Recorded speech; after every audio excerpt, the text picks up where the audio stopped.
Now to a story that I imagine you feel like you've heard before. Drivers are being warned to leave extra time for journeys in and out of Birmingham city centre from Monday at this time because a major route is almost about to close for a year.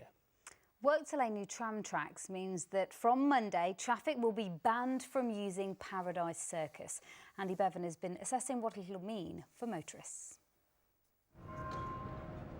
It's almost time for Birmingham's most complex transport construction project in decades to enter its trickiest stage yet.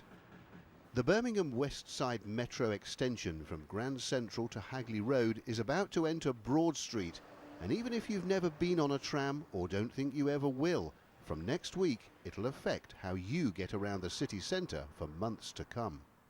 The tracks between Victoria Square and Centenary Square need to cross the two-way traffic of Paradise Circus. So, in order to construct them, a section of that road needs to close until the summer of next year. For the next few weeks, buses and taxis will still have access to Broad Street, but in mid-September that will also go, leaving a huge gap in the city's transport network. The barriers go up at 10 o'clock on Sunday night, so come Monday morning, the day the schools go back, some are predicting Carmageddon. It's going to be hard going.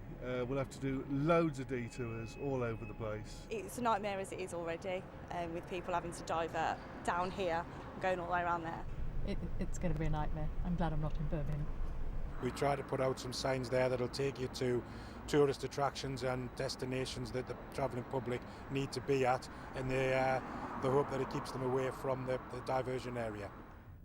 Of course, you may have your own personal rat runs across the city, which you might want to keep to yourself from Monday. But let's take a drive around the official diversions issued by Transport for West Midlands. Going north through the city, diversions start at the junction of Bristol Road and Lee Bank Middleway. You'll need to turn left and head up Lee Bank Middleway and Islington Row Middleway to 5 ways. By the way, you can still go right here into Broad Street, but only as far as Gas Street. Or you can head straight on down Ladywood Middleway to the roundabout at Spring Hill.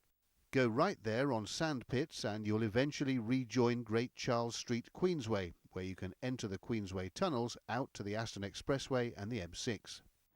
There's a second northbound diversion starting at Holloway Circus, better known as Pagoda Island, heading up Holloway Head towards Bath Row.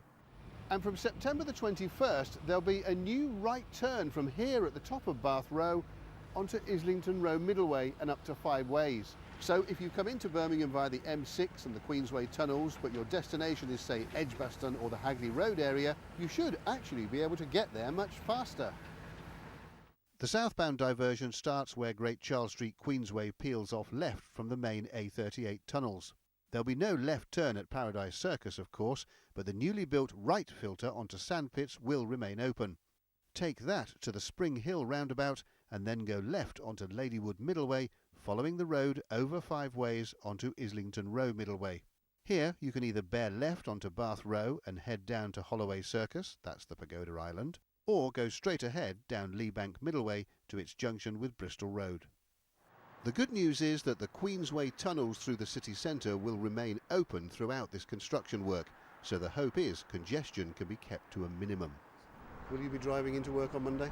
I will be driving into work on Monday. I will be following the advice that we put on our website that to plan ahead on Sunday for your journey, to follow any diversions that are in place and take public transport where possible. So yes, I will be driving in on Monday and following my own advice. The Metro extension will reach just beyond 5 ways in time for Birmingham to host the Commonwealth Games in 2022. So in the meantime, constant construction work is a sign of the times. And for the next few months at least, it'll also be a time of the signs. Andy Bevan, ITV News. I've done my best to note all that down. If you didn't catch it all, there's more on those diversions and how you can get around the city centre on our website. Head over to itv.com/central and good luck.